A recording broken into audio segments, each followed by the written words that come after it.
Morning, gentlemen. Let's discuss this book today, The Rise and Fall of Nations. It is an international bestseller book, and not only that, it's important because even a layman who has little knowledge of economics can understand the essential aspects that one should look into while examining the health of economy, rather than being hoodwinked by the tall promises and assurances made by the politicians जो हमारे कई बार सोचने की शक्ति को धूमिल कर देते हैं. So the book lays down 10 simple rules which will enable us to look at the indicators which bring crisis or economic slowdown so that they are not missed again as it happened in 2008 US financial crisis that impacted the whole world. It's a well-researched book written by an Indian-born US citizen, Ruchir Sharma, who has got excellent credentials. He was the chief global strategist of Morgan Stanley Investment Management, and in 2012, Foreign Policy magazine cited Sharma as one of its top 100 global thinkers. So book has 12 chapters, 10 chapters representing 10 rules. Matlab each chapter one rule, and then the two additional ones, thus making it to 12. Now he begins with first the two basic principles which need to be applied with every rule. The first principle is impermanence. The word suggests nothing is permanent. So is the title of the book, The Rise of the Nations and the Fall of the Nations. Okay, so nothing is permanent, and he gives the example. In 60s, the analysts said that Philippines is going to be the next Asian economic power, but it is stalled. Okay, in 1970, US analysts said Soviet Union is going to be the next biggest economy, but it collapsed. And by then, Japan was given that position, and that also stalled. And thereafter, their attention turned to BRICS. So this straight line, method of forecasting does not work. So from this principle follows the next one. So as the economic growth is impermanent, never make forecast for more than 5 to 10 years. It's nonsense, he says, to claim or to state that the next century is going to be Asia's century or the African century or China's century or Indian century. Because there are too many aspects that have an impact on economy, business cycles, global issues, commodity prices, war, social unrest, politics, leaders, technology, and so on. So now we move on to the rule 1, that is people matter. Now in this he highlights certain issues. 1. The productivity of a nation depends on its people joining the workforce. So workforce is important, right? So, and there will always be two aspects, the numbers and the quality. Babies take time to reach a working age. So people above 15 years of age and their skill is important. Now, so we need to examine and ask the question, is the population growing? Population means the population of the working age. Population of the workforce is growing or slowing down. Now, most countries, the working age population is shrinking and is projected to be below 2%. So it will have an impact on the economy. So he says if the working age population grows at a rate of 2% or more for a decade, then there is going to be a long economic growth that can take place. But if it is less than 2%, then the growth is not likely to be long. However, once again, there are too many factors that have an impact on economy, not just one, that 2% growth, because the workforce depends on, there is a quality aspect, their education, their skills, the technology, the conducive environment for business, the politics, and so many things have an impact. Now, this issue of declining population of the workforce, this problem can be mitigated by women participation in the labor force. However, it has stagnated even in developing rich countries as well as emerging economies. It has remained, it has not increased significantly. And reasons are, we all know, the pressure, family pressures, cultural issues. Then there is another thing that the battle, now people have realized, the countries have realized how the US has gained from brain drain, right? It has been the biggest gainer. And all the big names in US are, including Steve Jobs, have been migrants.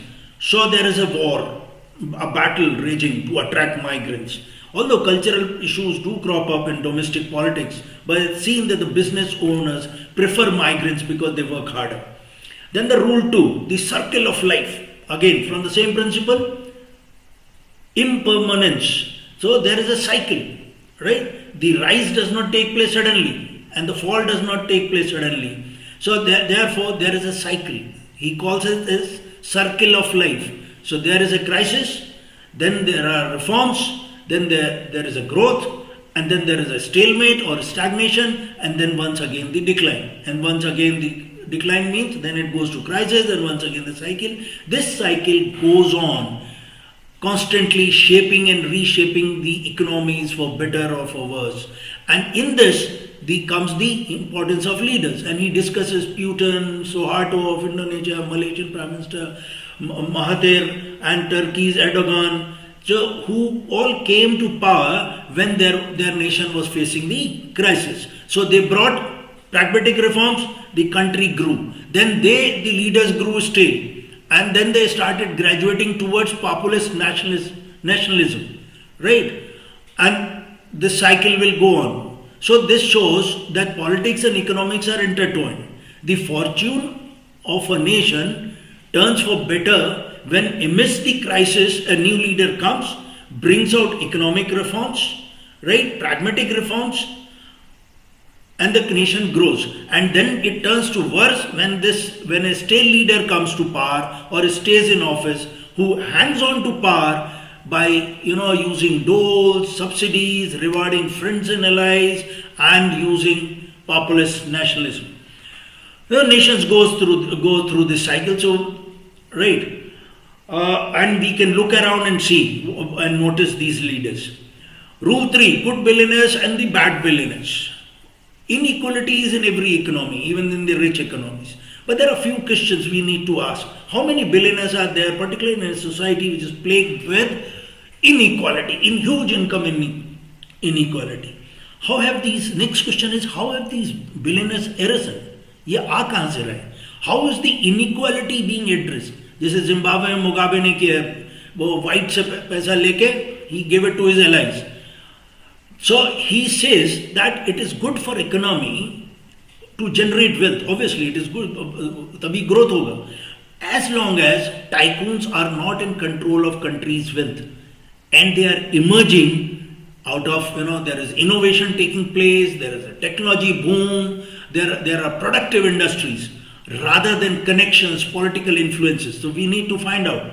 India, and we need to find out more because India's top 1% own more than 40% of our wealth, total wealth, right? So we need to ask this question, how are they arising? How so many of them are growing? In 2022, there are 166 billionaires.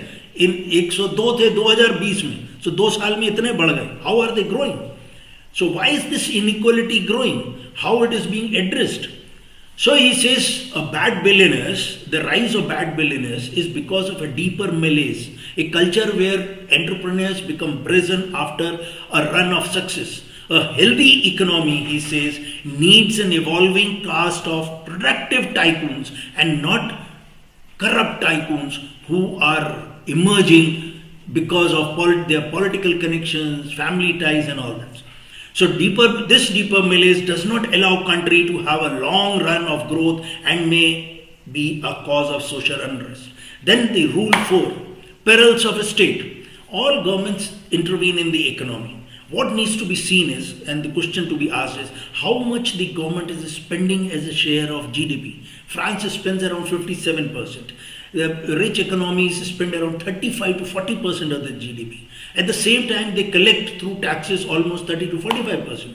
Whereas emerging economies spend, somewhere around 20%. right? And their collection is also barely 12 to 20% through taxes. India collects hardly 17%. So obviously their spendings are also less. Now, a state, in order to spur the growth, has to spend. And spend where? On setting factories, healthcare, infrastructure, law and order, technology, research and development. So that there is economic growth. So we need to ask, where is the government spending? Is it spending on something that spurs growth, or is it spending on subsidies, doles, or rewarding friends and allies? The next question we need to ask is, are the state companies and banks being misused to achieve political goals and objectives? Look at these scams in banks that have taken place. Then the next question is extent to which private companies are allowed to grow and the amount they are spending, right? So we need to ask these questions. अब state के parallels हैं कुछ, जब वो revenue increase करने की सोचते हैं टैक्स कलेक्शंस की, तो वो ड्रैकोनियन लगने लगता है. So growth goes down and black money generation becomes more, right? Black money is what? Disdainful law. Then when there is overspending to combat the downturn or a slowdown or promote growth, they create more problems, as it happened in 2008 crisis, right? जो crisis को ward of करने के लिए emerging economies ने they increased their public spendings, and so they borrowed money, and by 2014, because they had a very low manufacturing base, so they could not show growth, and therefore their budgets ran out of control, and it happened in Mexico, Indonesia, South Africa, India, and many other countries. So what needs to be seen is the private sector also spending and setting new factories and are investing in R&D, diversifying, or is the state the only agency which is spending? So usually in a crisis situation or a slowdown, the private sector does not spend because it has no confidence. Then we move on to the rule 5, geography. Is the nation making the most of its location? Historically we all know that वो nation prosper किए, those who use their geography or location to the best of their advantage.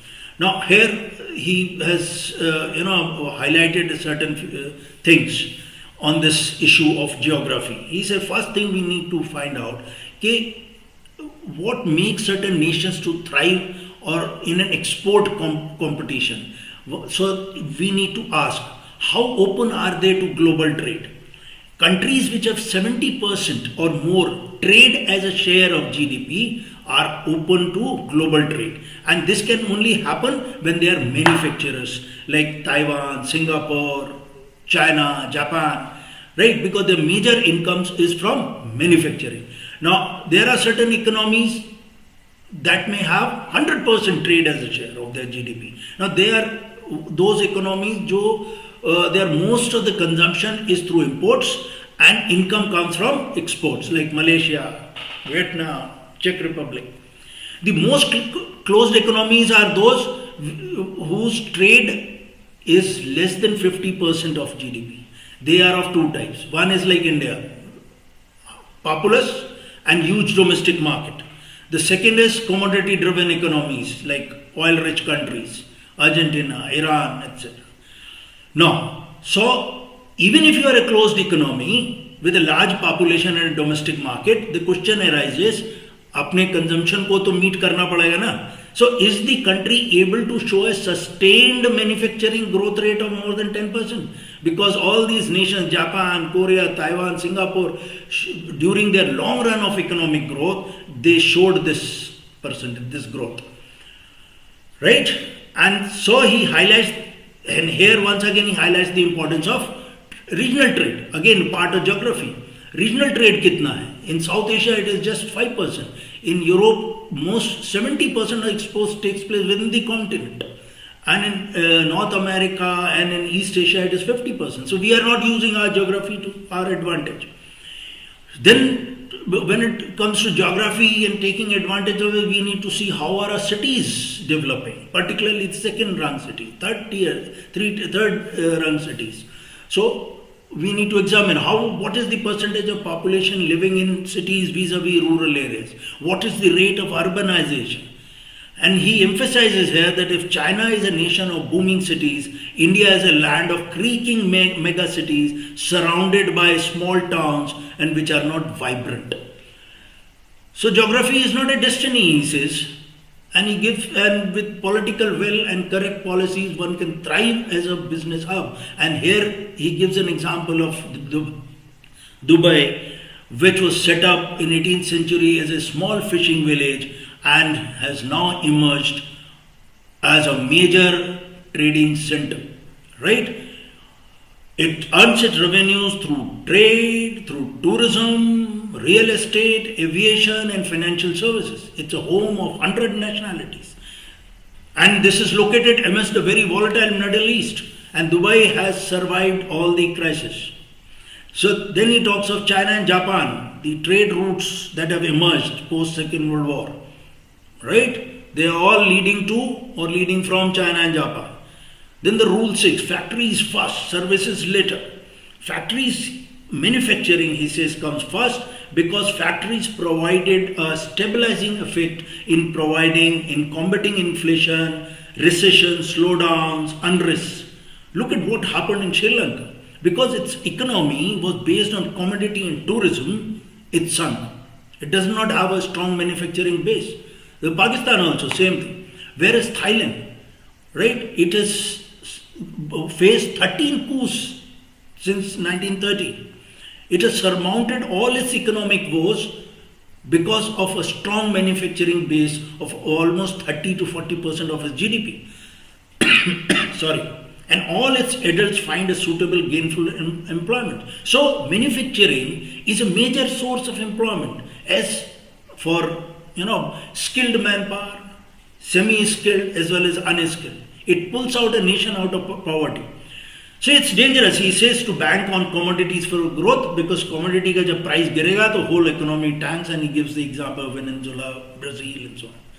So factories are essential for growth, economic growth, and they bring technology boom like it happened in South Korea.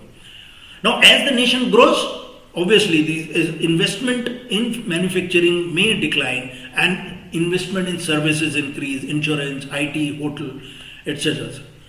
So we need to ask, how much are we spending, investing, and how much are we spending in factories? The emerging, the share of top ranking countries with investment as a share of GDP, they are all top manufacturing nations: Malaysia, China, South Korea, Indonesia. And he says that on an average, top countries were investing around 25% during the boom. So an emerging economy needs to invest around 20 to 30% of GDP into manufacturing.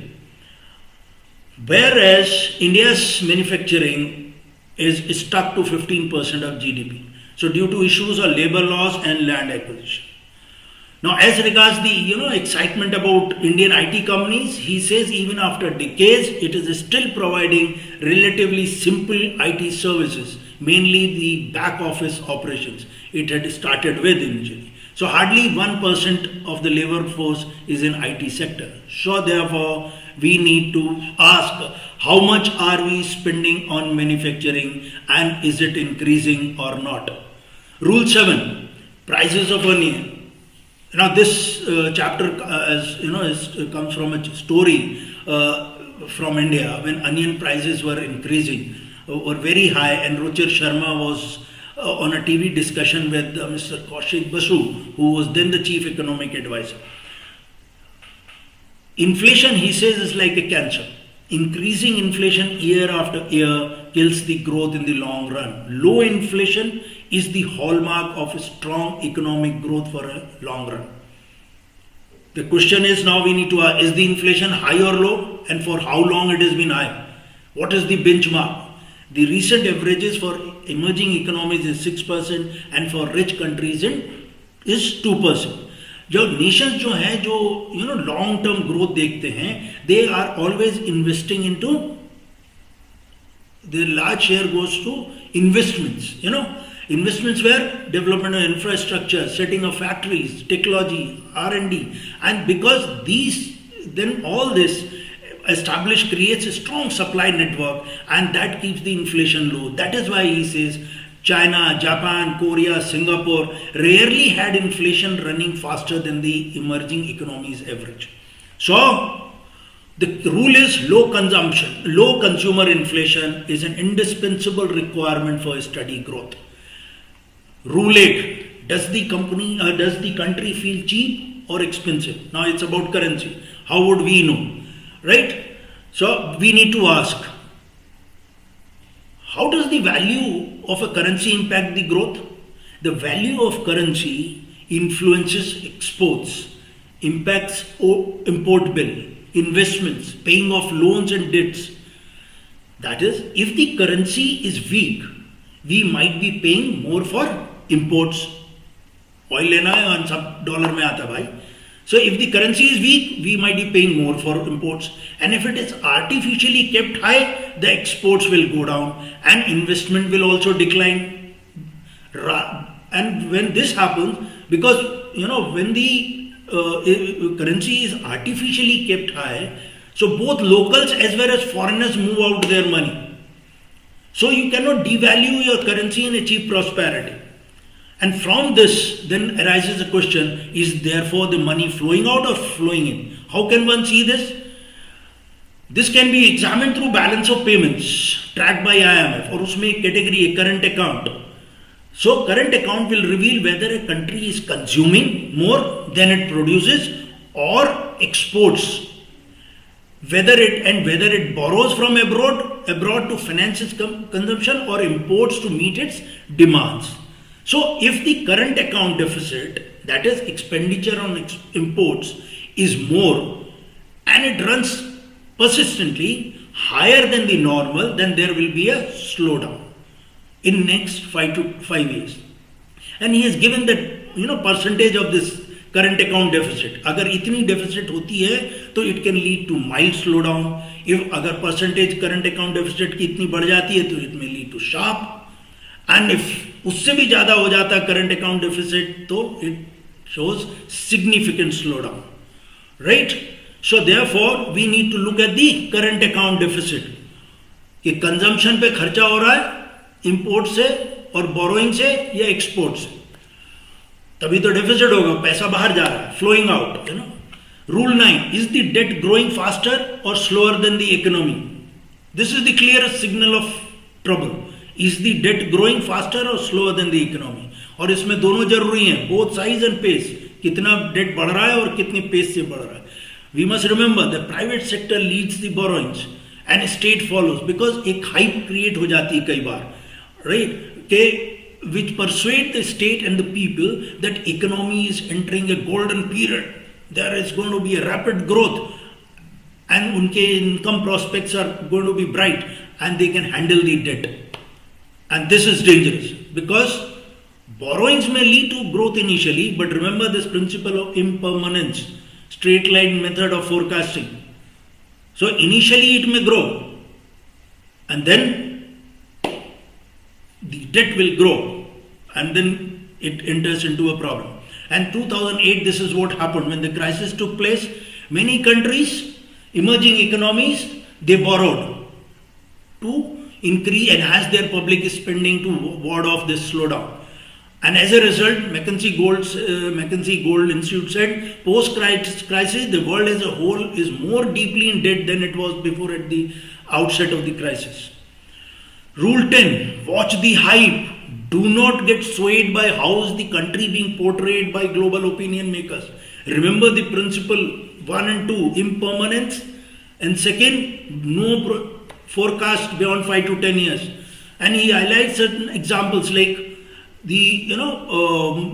says South Korea was called hopeless, bottomless pit, a rat hole for investments, and look where it has reached.